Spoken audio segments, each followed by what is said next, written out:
Hi everyone, আসসালামু আলাইকুম। কেমন আছেন সবাই? আশা করি ভালো আছেন। এখনও যারা আমার চ্যানেলটিকে সাবস্ক্রাইব করেননি তারা একটু কষ্ট করে সাবস্ক্রাইব করবেন। এখন চলুন বেশি কথা না বাড়িয়ে গল্পে ফেরা যাক। আরিশান মৃধা প্রথমে থতমত খেলেন জেবার কথা শুনে, পরক্ষণে কি যেন ভেবে সামান্য হাসলেন। জেবা অবাক দৃষ্টিতে তাকিয়ে আছে। লোকটা তার কথা শুনে হাসলো কেন? আরিশান মৃধা হালকাভাবে জেবার কপালে দুটো টোকা দিলেন, বললেন, তুমি এখনো ছোট বাচ্চা মেয়ে, সেজন্য এমন ছেলে মানুষই কথা বলছো। তোমাকে নিয়ে জেলাস হওয়া আমার কোনো দরকার নেই। আমি জাস্ট এমনিতেই ইনসিকিউরিটি থেকে বললাম। তোমার সাথে সাথে আমার অস্তিত্ব বেড়ে উঠছে। আশা করি কি বলছি বুঝতে পারছো। জেবা হঠাৎ প্রশ্ন করে বসলো, আমাকে ভালোবাসেন হানি? আয়েশার মৃধা জেবার করা প্রশ্নে থমকে গেল। চোখ দুটো মেয়েটার দিকে নিবদ্ধ হয়ে গেল। বুকের ভেতরে হৃদস্পন্দন ক্রমশ বাড়তে লাগলো। অনুভূতিগুলো হঠাৎ কেমন দোলাচলে উঠল। হয়তো এখনো ভাবছে আসলেই কি তিনি সামনে বসে থাকা মেয়েটাকে ভালোবাসতে পেরেছেন কিনা। হয়তো হৃদয় তখনই উত্তর দিয়ে দিয়েছে তাকে। তবে হৃদয় কি বলেছে সেটা প্রকাশ করতে চাইল না লোকটা। যেবা এক দৃষ্টিতে উৎসুক চোখে চেয়ে আছে উত্তরের আশায়। তবে তাকে হতাশ করে দিয়ে আয়েশার মৃধা তেমন কিছুই বলল না।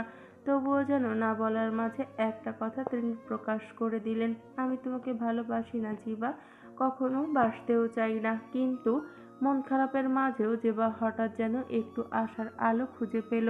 লোকটা বলার এই কিন্তুটা কি, সেটা শোনার জন্য আয়শান মৃধা পুনরায় জেবার দিকে তাকিয়ে বললেন, তোমার ক্ষেত্রে আমার হার্ট খুব দুর্বল মেয়ে। আমাকে কখনো এমন কোনো পরিস্থিতির সম্মুখীন করো না যার জন্য এইটার হৃদস্পন্দন থেমে যায়। জেবা একরাশ বিস্ময় আর অনুভূতি নিয়ে শুধু চেয়ে রইল আরিশান মৃধের চোখের দিকে। লোকটা মুখে ভালোবাসি না বলেও মাত্র বলা কথাগুলোতে যেন অনেক কিছু বুঝিয়ে দিয়েছে। জেবা আর কখনো জিজ্ঞেস করবে না লোকটাকে যে সে জেবাকে ভালোবাসে কিনা, কারণ জেবা তার উত্তর পেয়ে গেছে। জেবা আরিশান মৃধার চোখে চোখ রেখেই মিষ্টি একটা হাসি দিল। ডান হাত বাড়িয়ে আয়েশার মৃধার কনিষ্ঠ আঙ্গুলে নিজের আঙ্গুল দিয়ে স্পর্শ করল। আয়েশার মৃধার কি হলো কে জানে, লোকটা হঠাৎ কেঁপে উঠল।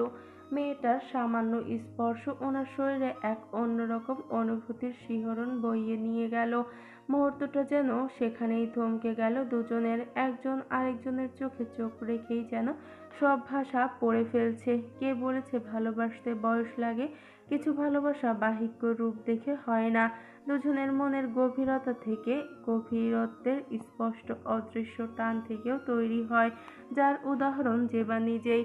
এক সময় যার কাছে নিজেকে সবচেয়ে বেশি কমফোর্ট ফিল করত, যাকে ছাড়া জীবন বেরঙিন লাগতো, যাকে রূপ দেখে নয় আগলে রাখাকে ভালোবেসেছিল, আজ সেই আগলে রাখা মানুষটি সম্পূর্ণ জেবার একান্ত ব্যক্তিগত। যদিও সে জানে বাকি ৮-১০টা দাম্পত্যের মতো তাদের সফর লম্বা হবে না, তবুও জেবা যেটুকু সময় আছে সেটুকুকেই স্মৃতির গহ্বরে জমিয়ে রাখতে চায়। বিকেলের দিকে পাহাড়ের পর্বতমালার ওপরে খোলা আকাশে ভেসে বেড়াচ্ছে মেঘের আনাগোনা। বোধহয় রাতে বৃষ্টি হবে। এই সময়টাতে চারিদিকে আবহাওয়া বেশ মনোমুগ্ধকর। সাই সাই করে বাতাস বয়ে চলছে চারিদিকে। সারিম অরিকে নিয়ে উঠে এসেছে পাহাড়ের কিনারায়। জায়গাটা বেশ নিরিবিলি। দূর থেকে দেখা যাচ্ছে অরির প্রিয় জলপ্রপাত। ঝর্ণা বয়ে পানি গড়িয়ে চলছে নিচের দিকে। অরি সেসবে মুগ্ধ হয়ে দেখছে। সারিম অরির পাশে দাঁড়িয়ে এক হাতে ওর কোমর শক্ত করে ধরে রেখেছে, যেন অরি অসাবধানতাবশত পড়ে না যায়। অরি দুহাত মেলে উপভোগ করছে বয়ে চলা বাতাসে ভেসে আসা বিভিন্ন ফুলের সুঘ্রাণ। রিসোর্টে এখান থেকে অনেকটাই দূরে। সারিম এভাবে অনেকক্ষণ বউকে নিজের মতো উপভোগ করতে দিল। তবে এবার ফেরার সময় হয়েছে। বেশি দেরি করলে পৌঁছাতে রাত হয়ে যাবে। তাছাড়া আশেপাশের মানুষের আনাগোনা নেই বললেই চলে। পাহাড়ি এলাকায় বিপদ বলে কয়ে আসে না। সারিম এবার হাতের সাহায্যে অরিকে টেনে কিছুটা মধ্যভাগে নিয়ে এলো। হঠাৎ ধ্যান ভাঙায় অরি বিরক্ত হলো। বলল, কি সমস্যা আপনার? টানলেন কেন? আমাকে দেখতে দিন। সারিম অরির দিকে তাকিয়ে বলল, আকাশে মেঘ ডাকছে চন্দ্রিমা, যে কোনো সময় বৃষ্টি হবে। চলো আজকের মতো রিসোর্টে ফিরে যাই, আগামীকাল আবার নিয়ে আসবো। অরি যেতে একটুও মন সায় দিচ্ছে না। এমনিতেও সারাদিন প্রেগন্যান্সির দখলে মেয়েটা বেশ কাহিল ছিল। এর মাঝে একটু সুস্থ হতেই সারিম তাকে এখানে ঘুরতে নিয়ে এসেছে। এখানে এসে শরীরটা আগের থেকে বেশ ভালো লাগছিল। প্রকৃতির মাঝে ডুবে থেকে অন্যরকম এক প্রশান্তি খুঁজে নিচ্ছিল। আর একটু থাকার ইচ্ছে জাগলো মেয়েটার। মানা করে বলল সারিমকে, সারিম প্লিজ আর একটু থাকি, বেশি না আর একটু। আমরা রিসর্টে ফিরতে ইচ্ছে করছে না একদম। মন চাচ্ছে আপনি আর আমি মিলে বাকি জীবনটা এখানেই পার করে দেই। সারিম বুঝলো এভাবে কাজ হবে না, মেয়েটা তার কথা মানবে না। সে কারণে সারিম আচমকাই অরিকে দুহাতে পাজা কোলে তুলে নিল। ঘটনাটা এত দ্রুত ঘটেছে যে অরি কিছু বুঝে ওঠার আগে সারিম তাকে কোলে উঠিয়ে হাঁটা শুরু করেছে। অরি সারিমের বুকে ধাক্কা দিতে দিতে বলল, সারিম প্লিজ থামেন বলছি। না, এখন আর কোনো থামাথামি নেই, কাল আবার আসবো জান। অরি বুঝলো সারিম এভাবে মানবে না। সে কারণে সারিমের গালে আচমকা মুখ এগিয়ে নিয়ে কামড় বসিয়ে দিল। হঠাৎ অরির করা আক্রমণে সারিম পাহাড়ি উঁচু নিচু রাস্তায় তাল সামলাতে না পেরে অরিকে নামাতে বাধ্য হলো। সারিমের কোল থেকে নামতেই অরি খুশিতে লাফিয়ে উঠল।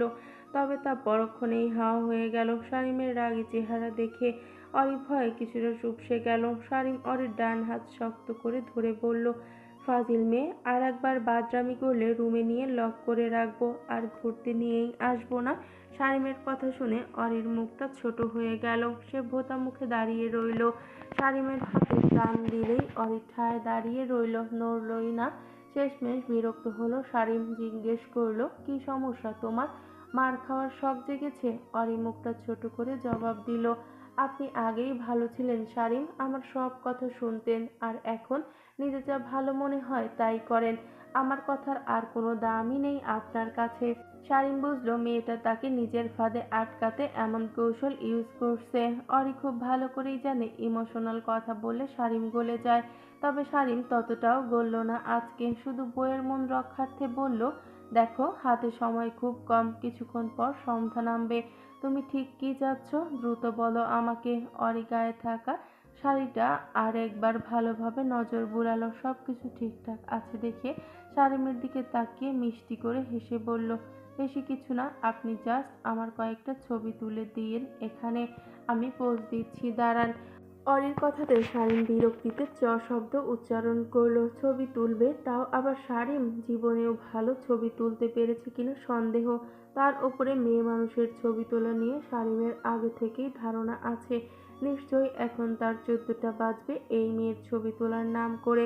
তবুও বইয়ের মন রক্ষার্থে সারিম রাজি হলো। তবে সমস্যা হচ্ছে তার কাছে ক্যামেরা নেই। অরি সারিমের ভাবনা চিন্তা করতে দেখে জিজ্ঞেস করলো, কি হলো আবার আপনার? ক্যামেরা আনিনি সাথে, ছবি তোলা হবে না আজ? ফোন তো আছে, ওইটার ক্যামেরায় হইলেই হবে। সারিম অগত্য অরির কথা মতো ফোন বের করলো। ক্যামেরা অন করতেই অরি নানান অঙ্গভঙ্গি দিতে শুরু করলো, যা দেখে বিরক্তির চরম সীমায় পৌঁছালো সারিম। ছবি তুলুক ভালো কথা, তাই বলে শরীরকে এভাবে মাগুর মাছের মতো বাঁকানোর কি আছে? সারিমের ভাবনার মাঝেই অরি দৌড়ে এলো সারিমের নিকট। তা দেখে সারিম সাথে সাথে থামলো। আস্তে বউ আস্তে, তোমার ওই অত্যাচারে আমার ছানাপোনাগুলো 12টা বেজে যাচ্ছে। সারিম নিজেই এগিয়ে এলো অরির নিকট। অরি সারিমের কাছ থেকে ফোনটা কেড়ে নিয়ে দেখতে থাকলো। তবে তার একটা ছবিও পছন্দ হলো না। ছবির ভেতরে কোনো না কোনো খুঁত সে ঠিকই খুঁজে বের করলো। আপনার একটা ছবিও সুন্দর অ্যাঙ্গেল থেকে তোলা হয়নি সারিম। এসব কি তুলেছেন? আবার তুলুন ভালো করে। সারিম তাকালো ছবিগুলোর দিকে, বলল, কই, ঠিকই তো আছে বউ, খারাপ কি? সুন্দর ছবিই তো উঠেছে, আর তোলার দরকার নেই। অরি চোখ রাঙানো সারিমের দিকে তাকিয়ে। সারিম ফোঁস করে একটা শ্বাস ছাড়লো। অরি ধমকে বলল, যান আবার তুলুন, হয়নি, এগুলোর সব বাজে ছবি উঠেছে। সারিম এরপর আবার গেল ছবি তুলতে। আর অরি আবারও নানান ভঙ্গিতে পোজ দিতে লাগলো। প্রতিবারই একটা ছবির জন্য সারিমকে 10-15টা করে মতো ক্লিক করতে হচ্ছে।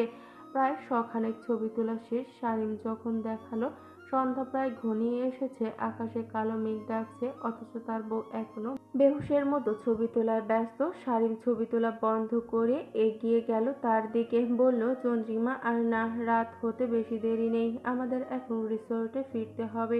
ছবি কালকে তুলো, এখন অনেক তুলেছি, আর তোলা লাগবে না। অরি শারিমের হাত থেকে ফোনটা নিয়ে ততক্ষণে ছবি দেখায় ব্যস্ত। বলল, এসব কি তুলেছেন আপনি? এগুলো আদৌ ছবি বলা হয়? ছি, আবার তুলুন। শারিম এবার আর পারল না, মাথায় রাগ চড়ে বসে আছে তার। রেগে বলল, বেয়াদব মেয়ে জাতি কোথাকার! একই ভঙ্গিমায় ৩০০রও অধিক ছবি তুলেছি, অথচ ওনার নাকি একটাও পছন্দ হচ্ছে না। বালের ছবি আর তুলবই না, তোর ছবি তুই তোল। শারিমের কথার উল্টো পিঠে অরি রাগে ফুঁসে উঠল, চোখ মুখ লাল করে বলল, ফটোগ্রাফি করতে পারেন না ভালো কথা, সেটা বলে দিলেই হতো।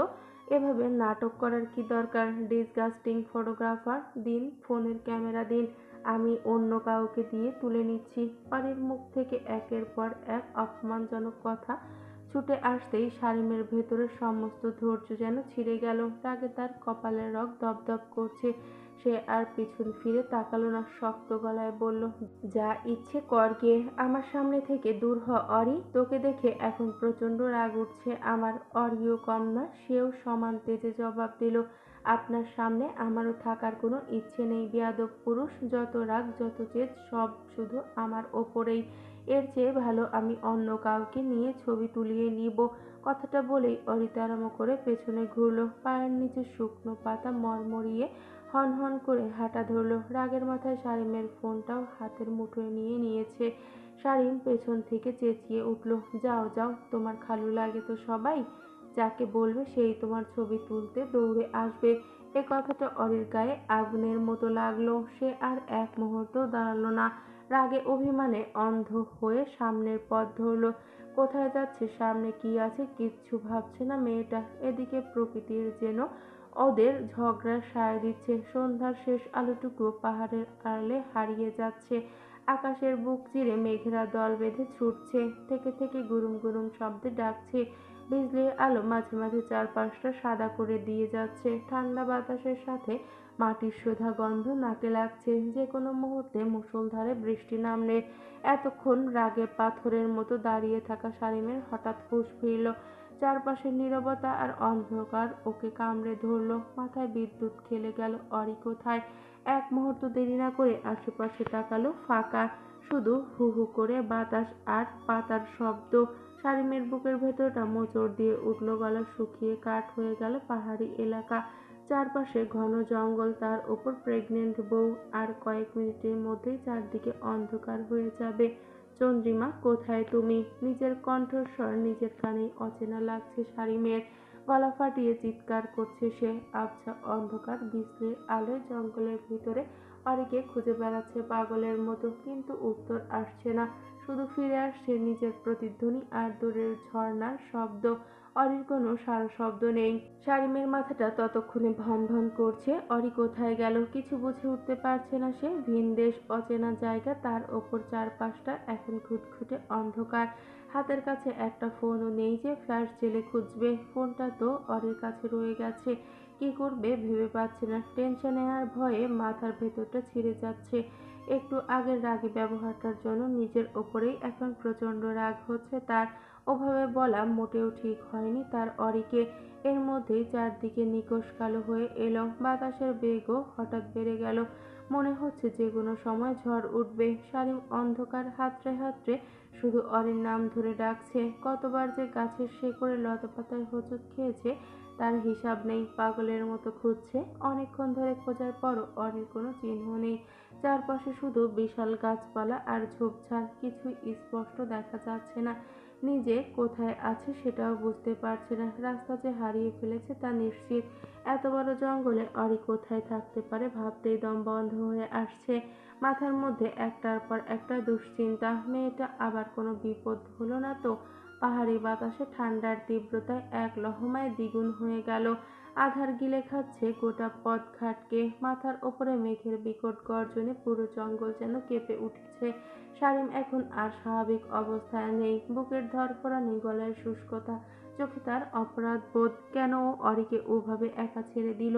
কেন ওই রাগটা সামলাতে পারল না? মেয়েটা তো অন্তঃসত্ত্বা, ওর একটু খামখেয়ালি করা তো স্বাভাবিক ছিল। চন্দ্রিমা, কোথায় তুমি? প্লিজ একটু সাড়া দাও। শারিম গলা ফাটিয়ে ডেকেই চলেছে। প্রতিটা পায়ের চাপে ভেজা মাটি আরো শুকনো পাতার খসখসে শব্দ ছাড়া কোনো উত্তর আসছে না। চোখের সামনে হাত বাড়ালেও স্পষ্ট কিছুই দেখা যাচ্ছে না। বিজলির তীব্র আলোয় যখন আকাশ ছিঁড়ে নেমে আসছে, সেই সামান্য আলোটুকুই শারুম পাগল প্রায় হয়ে এদিক ওদিক তাকাচ্ছে। হঠাৎ ওপর থেকে ঝুমঝুম করে মুষলধারে বৃষ্টি নেমে এলো। পাহাড়ি বৃষ্টি মানেই মুহূর্তের মধ্যেই চারপাশ পিচ্ছিল ও বিপজ্জনক হয়ে ওঠা। শারীমের পায়ের নিচে কোনো ভারসাম্য রাখতে পারছে না। কয়েকবার পড়তে নিয়েও নিজেকে সামলিয়েছে। মাথায় এখন একটাই চিন্তা, অরি অক্ষত অবস্থায় খুঁজে পাওয়া। হাঁটতে হাঁটতে শারীম ঝর্ণার থেকে নেমে আসা একটা পাহাড়ি খরস্রোতা নদীর পাড়ে চলে এলো। নদীর পানির গর্জন আর বৃষ্টির শব্দ মিলে চারপাশটা ভয়ানক এক পরিস্থিতি সৃষ্টি করেছে। ঠিক তখনই বিজলির এক ঝলক আলোয় শারীমের চোখ আটকে গেল নদীর পাড়ে ঢালু খাতটার দিকে। খাতটি একদম গভীর নদীর পানির সাথে গিয়ে মিশেছে। সেই পিচ্ছিল খাদের একেবারে কিনারায় একটা মাঝারি সাইজের গাছের গুড়ি ধরে কোনো মতে ঝুলন্ত অবস্থায় আটকে আছে অরি। বৃষ্টির পানিতে ভিজে একাকার হয়ে গেছে মেয়েটা। ভয়ে ঠান্ডায় কাঁপতে কাঁপতে ওর হাত দুটো কেঁপে ওঠে, বারবার পিছলে যাচ্ছে। নিচে ফেনা তোলা খরস্রোতা নদীর গর্জন। আর কয়েক সেকেন্ডে পিছলে গেলেই সোজাসুজি তলিয়ে যাবে পাহাড়ি সেই ভয়াল নদীতে। আমি এত তাড়াতাড়ি মরতে চাই না শারীম, প্লিজ আপনি আমাকে বাঁচিয়ে নিন। বৃষ্টির শব্দের ভেতরে অরির সেই আর্তচিৎকার শারীমের বুকে গিয়ে তীরের মতো বিঁধল। শারীমের পায়ের রক্ত যেন এক মুহূর্তে হিম হয়ে গেল। সে এক মুহূর্ত সময় নষ্ট না করে খাদের দিকে দৌড়ে গেল।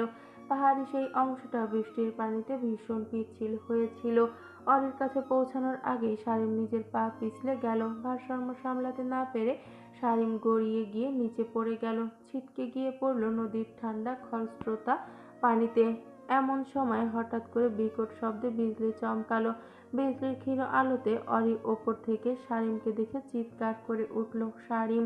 নদীর স্রোত অত্যন্ত তীব্র, পানির নিচে বড় বড় পাথর। শারীম এক মুহূর্তের জন্য দম আটকে তলিয়ে যাচ্ছিল।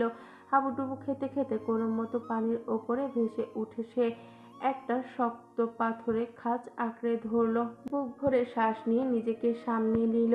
নিজের জীবন নিয়ে তার বিন্দুমাত্র ভয় নেই। তার সব ভয় খাদে ঝুলে থাকা অরিকে নিয়ে।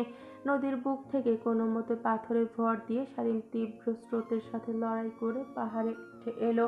গায়ের জামা কাপড় পানিতে ভারী হয়ে গেছে, শরীরে ক্ষতের সৃষ্টি হয়েছে। সেখান থেকে বের হওয়া রক্ত আর বৃষ্টির পানি একসাথে মিশে একাকার।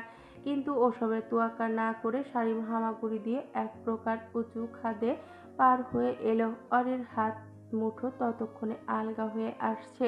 আমার হাত ধরো চন্দ্রিমা, প্যানিক করো না, শক্ত করে আমার হাত ধরো। শারীম খাদের ভেজা মাটিতে পেটের ওপর ভর দিয়ে শুয়ে পড়ল। নিজের একটা হাত গাছের সাথে পেঁচিয়ে ধরে অন্য হাতটা বাড়িয়ে দিল অরির দিকে। অরি কাঁদতে কাঁদতে নিজের শেষ শক্তিটুকু শারীমের হাত আঁকড়ে ধরল।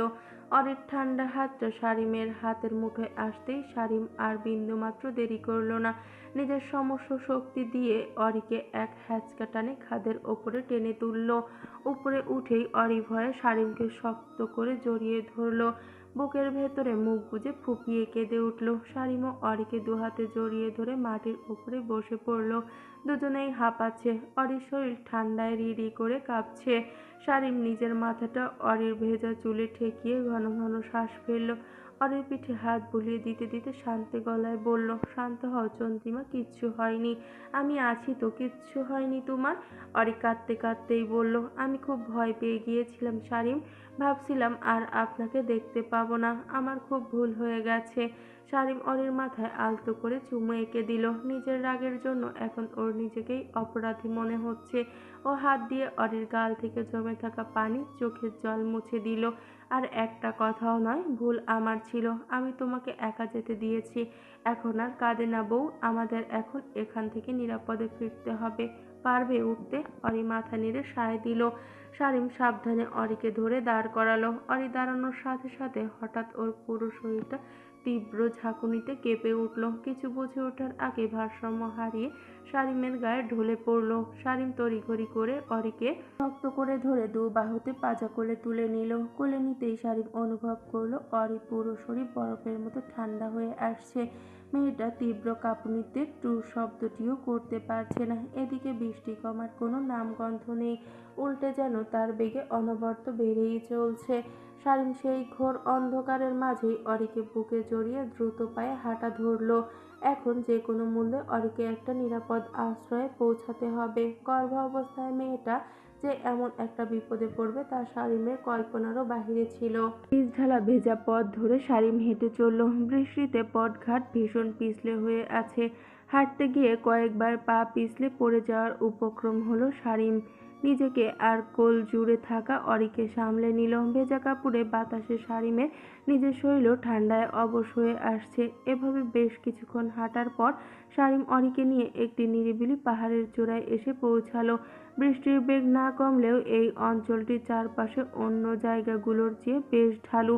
সারিম কাল বিলম্ব না করে এই পথ ধরে অরিকে নিয়ে সামনে দিকে এগিয়ে চলল। অরি অনবরত কিছুক্ষণ পর পর ঠান্ডায় সারিমের বুকে কেঁপে কেঁপে উঠছে। অরির এই অবস্থা দেখে সারিম আর নিজের বুকে শক্ত করে জড়িয়ে নিল। এই মুহূর্তে মেয়েটার তীব্র উষ্ণতা প্রয়োজন। আরো কিছুটা দূর হাঁটার পর সারিমের নজরে এলো হালকা একটা লণ্ঠনের আলো। দূর থেকে আলোর উৎস ঘেঁষে একটা ছোট্ট মাটির ঘর দেখা যাচ্ছে। সারিম বুঝলো তারা সম্ভবত পাহাড়ি আদিবাসীদের কোনো বাসস্থানে এসে পৌঁছেছে। সামান্য আশ্রয়ের আশায় সে তড়িঘড়ি করে বাড়িটির দিকে এগিয়ে গেল। বাড়িটির সামনে পৌঁছাতেই সারিম দেখলো পুরো বাড়িটি একদম ফাঁকা। আশেপাশে মানুষের আনাগোনা নেই। সারিম থমকে দাঁড়িয়ে চারপাশ ভালো করে লক্ষ্য করলো, কিন্তু কারো উপস্থিতি পাওয়া গেল না। বৃষ্টির ঝাপটার সাথে পাহাড়ি বাতাসের তেজে যেন আর বেড়ে চলছে। সারিম আর এক মুহূর্ত বাইরে দাঁড়িয়ে সময় নষ্ট করলো না। মাটির ঘরটির কাঠের দরজাটা সামান্য ধাক্কা দিতেই তা ক্যাচ ক্যাচ শব্দ করে খুলে গেল। ঘরটি ছোট তবে বেশ সুরক্ষিত। ঘরের এক কোণে একটা পুরনো কাঠের তাক, একটা নিভু নিভু লণ্ঠন আর বেশ কিছু পাহাড়ি শুকনো কাঠ গুছিয়ে রাখা আছে। বোঝাই যাচ্ছে এটি কোনো পাহাড়ি সাময়িক থাকার জায়গা বা কাঠুরিয়েদের বিশ্রামের জায়গা, যা এই মুহূর্তে একদম ফাঁকা। সারিম সাবধানে অরিকে মাটির ওপরে থাকা এক খণ্ড পরিষ্কার পাটির ওপর শুইয়ে দিল। অরির শরীর বরফের মতো ঠান্ডা হয়ে গেছে। ঠোঁট দুটো নীলচে হয়ে কাঁপছে। চোখ দুটো আধবোজা, অবচেতন আর চেতনার মাঝামাঝি এখন ঝুলন্ত অবস্থায় আছে সে। সারিম দ্রুত গিয়ে দরজার খিলটা শক্ত করে আটকে দিল, যাতে বাহিরের ঠান্ডা বাতাস আর বৃষ্টির ছিটে ভেতরে আসতে না পারে। তারপর ঘরের কোণে জমে থাকা শুকনো কাঠ আর শুকনো লতাপাতা দিয়ে আগুন জ্বালিয়ে দেওয়ার ব্যবস্থা করতে লাগলো। সৌভাগ্যবশত তাকের ওপরে একটা দেশলাই রাখা ছিল। কয়েকবার চেষ্টা করার পরে অবশেষে আগুন জ্বলে উঠল। আগুনের লালচে আলোর সাথে মিষ্টি ওম ধীরে ধীরে ছোট্ট ঘরটির ভেতরে ছড়িয়ে পড়তে শুরু করলো। সারিম অরির পাশে হাঁটু গেড়ে বসলো। অরির গায়ের ভেজা শাড়িটা আর পানির ওজনের ভারে শরীর থেকে লেপ্টে আছে। এই ভেজা কাপড় গায়ে থাকলে অরির ঠান্ডা আরো বেশি লাগবে, তাই তার এই গর্ভাবস্থা অত্যন্ত বিপজ্জনক। সারিম নিজের শরীরেও ভিজে একাকার, কিন্তু সেদিকে তার কোনো খেয়াল নেই। তার সব চিন্তা এখন অরিকে নিয়ে। ঘরের চারপাশে চোখ বোলাতেই সারিম কোণার দিকে একটা পরিষ্কার শুকনো সুতির চাদর গুটিয়ে রাখা দেখতে পেল। আদিবাসীদের হাতে বোনা, বেশ গরম এটা একটা চাদর। সারিম কাল বিলম্ব না করে চাদরটি নিয়ে এলো। এখন অরির গায়ে এই ভেজা শাড়িটা ছাড়ানো খুব জরুরি। সারিম প্রথমে একটু ইতস্তত করলেও অরির শারীরিক অবস্থার কথা চিন্তা করে অত্যন্ত নিখুঁতভাবে তা অরির ভেজা শরীরের আঁচলটা গা থেকে সরিয়ে আনলো। অরি অর্ধ অবচেতন অবস্থায় হালকা কেঁপে উঠল। সারিমের একটা হাত চেপে ধরার চেষ্টা করলো। সারিম স্পর্শ পেতেই যেন অরির অবচেতন মন কিছুটা আশ্বস্ত হলো। বিড়বিড় করে আধো আধো গলায় বলে উঠল, ঠান্ডা সারিম, খুব ঠান্ডা লাগছে। সারিম আলতো করে অরির কপালে নিজের ঠোঁট ছোঁয়ালো। কপালটা বড্ড ঠান্ডা। সারিম ফিস ফিস করে বলল, আমি আছি চন্দ্রিমা, ভয় পেও না। আমি তোমার ঠান্ডা দূর করে দিচ্ছি। অত্যন্ত সাবধানের সাথে সারিম অরির গা থেকে ভেজা শাড়ি আর ভেজা ব্লাউজটি আলগা করে দিল। অরির উন্মুক্ত শীতে কাঁপতে থাকা শরীরটা মুহূর্তের মধ্যেই সেই শুকনো চাদরটা দিয়ে মুড়িয়ে দিল। সারিম চাদরটা এমনভাবে অরির শরীরে পেঁচিয়ে দিল যাতে ভেতরের উত্তাপ বাহিরে না বের হতে পারে। চাদরের উষ্ণতা পেতেই অরির অবচেতনভাবে শারিমের কাছাকাছি সরে এলো। কুণ্ডুলি পাকিয়ে শারিমের উরুতে ওপর নিজের মাথাটা রেখে দিল। শারিম এক হাতে অরির ভেজা থাকা চুলগুলো থেকে বিলি কেটে কেটে দিতে লাগলো, আর অন্য হাত দিয়ে চাদরের ওপর থেকেই তার বুকের ওপর শান্ত করে চেপে ধরে রাখলো। আগুন এখন বেশ ভালোভাবে জ্বলছে। আগুনের আলোয় অরির ফ্যাকাশে মুখটা লালচে দেখাতে লাগলো। শারিম আগুনের পাশে বসে অরির দুটো বরফের মতো ঠান্ডা হাত নিজের দুহাতের তালুর ভেতরে নিয়ে ঘষতে শুরু করলো। ঘষতে ঘষতে নিজের হাতের উত্তাপ অরির হাতের তালুতে পৌঁছে দেওয়ার চেষ্টা করলো। অরি চোখ না খুলেই শারিমের হাতের উষ্ণতা অনুভব করার চেষ্টা করলো। ধীর গতিতে নিজের কনিষ্ঠ আঙ্গুলটা দিয়ে শারিমের হাতের তালু আঁকড়ে ধরলো। শারিম অরির হাতের পিঠে গভীর একটা চুমু খেলো। আলতো করে চাদরের ওপর দিয়ে অরির তলপেটে নিজের বড় হাতটা রাখলো। সেখান থেকে যেন এক অদ্ভুত অনুভূতির সৃষ্টি হলো। শারিম ঝুঁকে এসে অরির পেটের ওপর আলতো করে ঠোঁট ছোঁয়ালো, বলল, বেবিরা, মাকে একটু সহ্য করার ক্ষমতা দাও, তোমাদের মা খুব দুষ্টু। অরি আধ ঘুমে থাকা অবস্থায়ও হালকা হেসে ফেলল। সেই হাসিতে যেন শারিমের সব ক্লান্তি এক লহমায় ধুয়ে মুছে গেল। বৃষ্টির শব্দ বাহিরে আরো ঘন হয়ে আসছে। কাঠুর আগুন মধ্য থেকে মাঝে মাঝে চটচট শব্দ হচ্ছে। ঘরের ভেতরে শুধুই আগুনের উষ্ণতা আর দুজন মানুষের ঘন হয়ে আসা নিঃশ্বাসের শব্দ। শারিমের গায়ের শার্টটাও একদম ভেজা ছিল। অরিকে উত্তাপ দিতে হলে নিজের শরীরের গরম থাকাও দরকার। তাই শারিম নিজের ভেজা শার্টটা খুলে এক পাশে রেখে দিল। তারপর অরিকে চাদর সহ নিজের খালি বুকের ওপর তুলে নিল। ত্বকের সাথে ত্বকের স্পর্শ লাগতেই অরি শিউরে উঠল। অবচেতনভাবে সে শারিমের বুকে মুখ গুজল। শারিমের খালি বুকের ওম আর পরিচিত সুবাস অরিকে এক অদ্ভুত সাগরে ভাসিয়ে দিল। অরি শীতল চাদরটা সরিয়ে ধীরে ধীরে শারিমের শরীরের উষ্ণতা গরম হতে শুরু করলো। অরি শারিমের গলায় নিজের দুটো হাত জড়িয়ে ধরে আরো শক্ত করে চেপে ধরলো, যেন এই বুকের ভেতরটাই তার পৃথিবীর সবচেয়ে নিরাপদ আশ্রয়। শারিম অরির পিঠে চাদরের ওপর দিয়েই নিজের হাত বুলাতে লাগলো। অরির প্রতিটা নিঃশ্বাস এখন শারিমের বুকের ওপর এসে পড়ছে। ঘন উষ্ণ নিঃশ্বাস। শারিম নিজের থুতনিটা অরির মাথার ভেজা চুলে ঠেকিয়ে চোখ দুটো বুজে রইল। শারিম। আর অরি বিড়বিড় করে ডাকলো, বলো চন্দ্রিমা, আমার খুব ঘুম পাচ্ছে, কিন্তু ভয়ও করছে। কিসের ভয় জান? যদি চোখ খুলে দেখি আপনি নেই, যদি এই বৃষ্টিটা আমাদের আলাদা করে দেয়। শারিম অরির চিবুক ধরে মুখটা একটু উঁচুতে তুলল। আধবোঝা চোখে অরির দিকে তাকিয়ে শারিমের হৃদস্পন্দন দ্রুত হয়ে গেল। ঝুঁকে এসে অরির ভিজে থাকা নরম ঠোঁটে নিজের ঠোঁট ডোবালো। ধীরে ধীরে খুব মায়ায় শারিম অরিকে চুম্বন করতে লাগলো। কোনো তাড়া ছিল না এতে, ছিল এক অপার আগলে রাখার বহিঃপ্রকাশ। অরিও অবচেতনভাবেই শারিমের সাথে সায় দিয়ে নিজের ভেজা ঠোঁট দুটো হালকা নাড়িয়ে উত্তর দিল। দুজনের মিষ্টি চুম্বনে পাহাড়ি ঠান্ডা যেন এক নিমিষেই উবে গেল। চারপাশের সব কিছু থমকে গেল, শুধু রয়ে গেল তাদের হৃদয়ের ধুকপুকানি। ঠোঁট আলগা করে শারিম অরির কপালে কপাল ঠেকালো। দুজনের উষ্ণ নিঃশ্বাস এক হয়ে মিলে যাচ্ছে। শারিম ফিসফিস করে বলল, পুরো আকাশ ভেঙে পড়লেও আমি তোমাকে ছেড়ে যাব না চন্দ্রিমা, এইটুকু ভরসা আমাকে করতে পারো। অরি শারিমের বুকের ভেতরে আরো একটু সেটিয়ে গেল। শারিম কথাগুলো যেন তার অবচেতন মনে তৃপ্তি এনে দিল। ভয়ের মেঘ কেটে গিয়ে অরির মনে এখন শুধুই ভালোবাসার রোদ। আগুনের তাপ বাড়ার সাথে সাথে ঘরের ভেতরটা বেশ আরামদায়ক হয়ে উঠল। শারিম চাদরটা ভালো করে অরির গায়ে জড়িয়ে দিয়ে ওকে নিজের কোলের ওপর শুইয়ে রাখে। হেলান দিয়ে বসলো কাঠের দেয়ালটার সাথে। অরি এখন আর আগের মতো কাঁপছে না। তার শরীর স্বাভাবিক উত্তাপে ফিরেছে। ফ্যাকাশে মুখের ভাবটা কেটে গিয়ে গালে আবারও সেই মিষ্টি গোলাপি আভা ফুটে উঠেছে। অরি ঘুমের ঘোরে শারিমের পেটের ওপরে একটা হাত রেখে শারিমের বুকের উষ্ণতায় শান্ত হয়ে শুয়ে আছে। শারিম অরির মুখের দিকে তাকিয়ে এক দৃষ্টিতে চেয়ে রইল। কত নিষ্পাপ দেখাচ্ছে মেয়েটাকে। কতক্ষণ আগে সেই পাহাড়ি ভয়াবহতা সব যেন এক স্বপ্নের মতো মনে হচ্ছে। শারীমের মনে হলো আজকের এই রাতটা যদি না আসতো তবে হয়তো সে কোনোদিনই বুঝতে পারতো না অরি তার জীবনে কতটা গভীরে ছড়িয়ে আছে।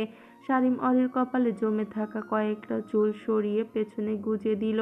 তারপর আঙ্গুলের আলতো ছোঁয়ায় অরির কানের লতি, গাল আর ঠোঁটের কোণ স্পর্শ করলো।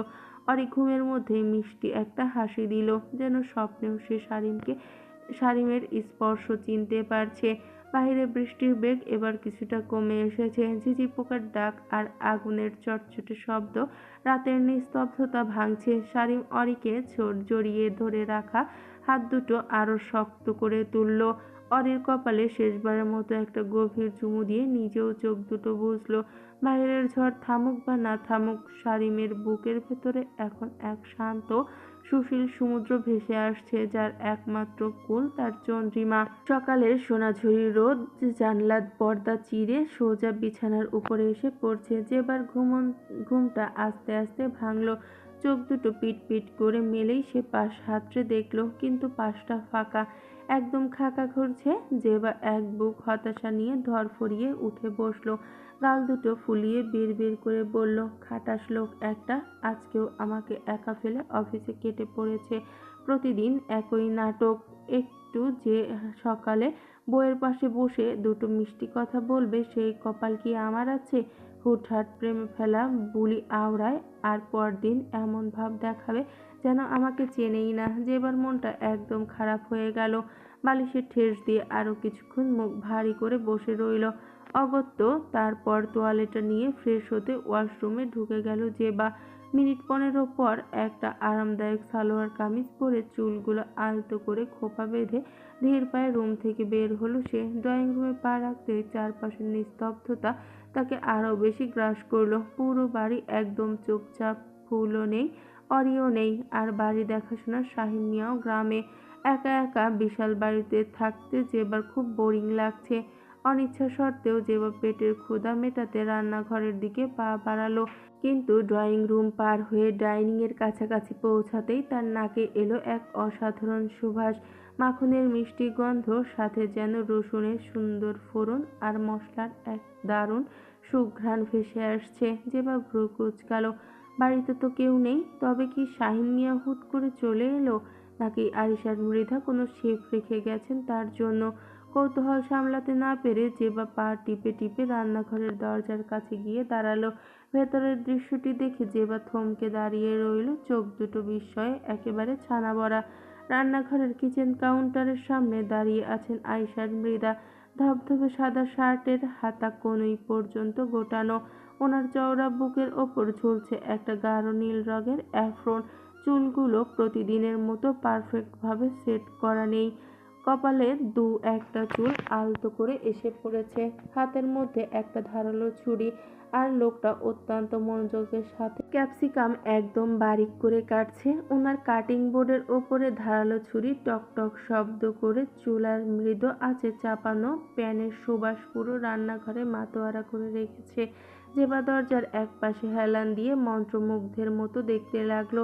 একজন মন্ত্রী হয়ে লোকটাকে রান্নাঘরে এভাবে দেখা যে কত বড় একটা সারপ্রাইজ, তা যেবা বলে বোঝাতে পারবে না। সত্যি বলতে লোকটার এই অসাধারণ লুকে ভীষণ হ্যান্ডসাম লাগছে, যদিও এটা সবার ক্ষেত্রে নয়, শুধু যেবার দৃষ্টিতে। যেবা মুখে একটা মিষ্টি হাসি ফুটিয়ে একদম নিঃশব্দে ভেতরে ঢুকলো।